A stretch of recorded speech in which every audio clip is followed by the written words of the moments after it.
question, c'est comment vous est venue la passion de la voile. Je crois que vous êtes né à Béziers, donc la Méditerranée, là vous parcourez l'océan en solitaire. Quel a été votre cheminement? Mon cheminement, je crois que comme beaucoup de monde qui fait ce genre de course, je suis un peu tombé dedans quand j'étais petit. J'ai un père qui était pilote de l'aérodrome naval et c'est une activité qu'on arrête parfois assez jeune, c'est son cas. Et après, comme il avait lui aussi la passion de la voile, il a bossé dans ce milieu. Et donc quand j'étais en vacances avec lui, j'étais sur les plans d'eau. Et après, effectivement, il y a eu quelque chose qui était assez important pour moi, même très important pour moi, qui était ce passage chez les scouts. Je suis resté quand même un bon moment, quasiment de 9 à 20 ans. Et dans cette période-là, la troupe dans laquelle j'étais est devenue troupe marine. Alors là, c'était la cerise sur le gâteau, parce que les scouts, c'était quelque chose qui a été très formateur, dans lequel j'ai appris beaucoup. Et si en plus on faisait du bateau, c'était parfait. Mais est-ce que ça prépare véritablement à devenir un navigateur, et qui plus est, un navigateur solitaire? Parce que les scouts, c'est quand même, je dirais, une ambiance, comme on dit, de camaraderie, de solidarité. Parcourir l'océan en solitaire, c'est quand même un grand bond. Alors moi, je ne crois pas que en fait, de parcourir l'océan en solitaire, ce soit la technique qui soit difficile. C'est pas techniquement c'est difficile, parce que la technique, quand on est vraiment motivé, on s'y met, on apprend. J'ai envie de vous dire que tout le monde est capable de le faire. Tout le monde en rêve, du moins. Non, je persiste, je crois que tout le monde est capable de le faire. Il faut juste accepter de passer du rêve il faut mettre le pas dans la réalité, se lancer, quoi. Et alors, comment êtes-vous passé à l'idée de faire des courses, en quelque sorte? Vous n'êtes pas contenté de faire du cabotage, de sortir le week-end, vous êtes passé véritablement à l'échelon supérieur. Pourquoi cette volonté de faire des courses? Je crois que c'est un rêve. Se mesurer aux autres? Je crois que c'est un rêve de gamin d'une part, et que c'est plus que se mesurer aux autres. Alors bien sûr, c'est un bateau à côté, on a envie d'être devant, ça c'est sûr. Mais plus que se mesurer aux autres, c'est peut-être se mesurer à soi, c'est progresser soi, avancer soi. Je pense que c'est plus ça mon moteur. Après en course, effectivement, on en veut battre les autres, mais le moteur c'est plus de voir ce dont on est capable, de voir jusqu'où on est capable d'aller, de progresser. Votre première course, vous en souvenez bien?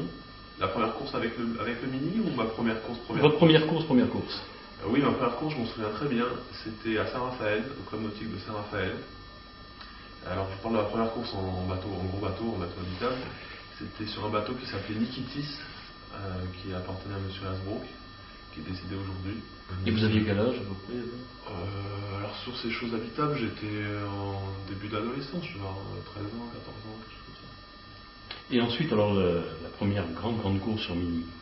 Alors, la première grande course en Mini, ça a été un peu toute une histoire.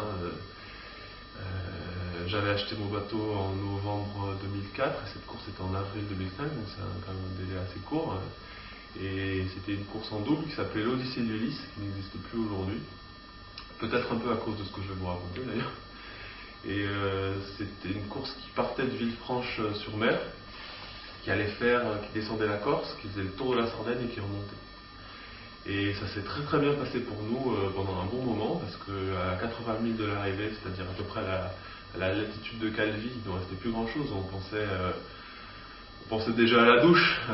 En fait, on était samedi midi, on se voyait arriver le dimanche matin à 4h du matin. Bon, c'est bon pour nous, on était arrivés, cerise sur le gâteau. En plus, on était en tête pour ma première course, même si mon équipier était expérimenté, moi c'était ma première course. Tout allait bien, sauf que la mer était quand même déjà bien forte. On avait un bon coup de vent de Mistral. En fait. Et il y a une pièce dans le mât qui a cassé et le mât est tombé. Et c'est devenu tout de suite beaucoup plus compliqué. Les conditions étaient prévues encore plus mauvaises sur zone, ce qui a déclenché le fait que le CROSS qui gère le sauvetage en mer a décidé de nous électroyer. Donc première course, alors qu'on était en tête, dématage, on abandonne le bateau. C'était votre bateau déjà? Oui, j'avais acheté mon bateau, ouais. J'avais mis tous mes sous sur la table pour acheter mon bateau et c'était un projet qui à peine né. Je voyais pas comment ça allait pouvoir fonctionner. Vous vous êtes dit que tout était fini? Ouais, il y a eu quand même un moment un peu compliqué. Et en fait, il y a eu une superbe histoire déjà, et la suite du projet sera à l'avenant, mais déjà une superbe histoire. C'est que quelqu'un qui me connaissait, mon bateau était à Port-Camargue, quelqu'un qui me connaissait à Port-Camargue, qui m'avait vu m'escrimer tout l'hiver, à bricoler sur le bateau, à m'entraîner le plus possible, à apprendre, faire des bêtises, et puis recommencer, voilà. Et qui suivait la course en tant que dans l'organisation. Alors sur nos bateaux, il y avait une balise qui permettait de se connaître sa position, et quand la mer s'est un peu calmée, il est allé me chercher. Et il s'appelle Gilbert Lefebvre, je le remercie encore. Et il me l'a ramené à Port-Camargue directement. Voilà. Et la suite, elle est quasiment encore plus énorme parce que il faut un délai pour avoir un mât, c'est 15 jours, c'est 2 mois. La prochaine course était dans moins de 3 semaines. Et bien, le chantier Magnan qui construit le bateau a trouvé un mât que quelqu'un avait commandé, voulait plus, enfin bon, ils ont trouvé un mât. Et 3 semaines après, on était au départ de la course d'après. Ça a été un gros. Quelle course? C'était la course des Lions. C'était une course qui partait de Port-Camargue, qui allait tourner une bouée en Espagne, qui venait tourner le long de mer ici à Saint-Raphaël, et qui repartait retraverser le nord du Lion pour rentrer à Port-Camargue. Et ça faisait 500 000 à peu près, oui. Et donc avec le même équipier, on est reparti. Il y a eu une escale parce que les conditions, encore une fois, étaient assez mauvaises. Donc ça a fait 2 étapes, et on a gagné les 2 étapes. Et alors, cerise sur le gâteau, c'est que la personne qui nous a remis la coupe à l'arrivée, qui était dans l'organisation, c'est la personne qui est allée chercher le bateau. Et ensuite, donc, vous avez eu l'idée de raconter, avant même de reprendre la mer pour cette mini-transat de La Rochelle-Bahia, de raconter un petit peu toutes les étapes que vous deviez franchir pour parvenir à réaliser ce rêve, pendant 2 ans. Je crois, c'est ça. Oui, à peu près. Ouais. Vous pouvez nous dire comment c'est arrivé?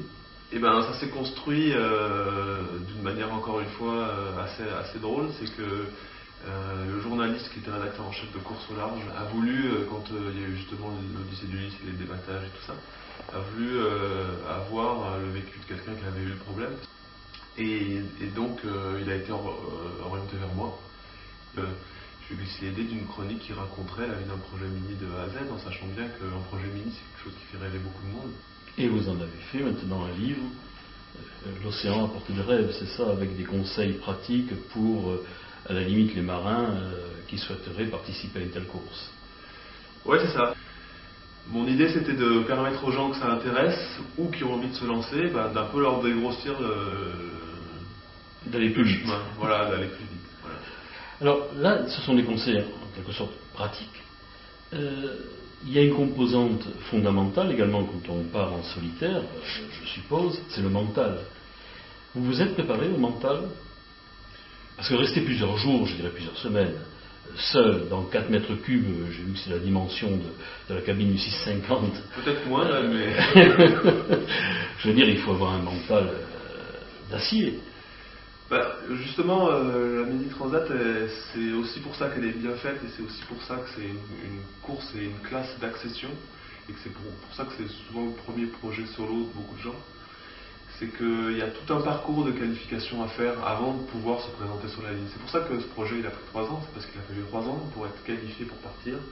Et la progression, le mental, ça se fait petit à petit au fur et à mesure que le reste vient.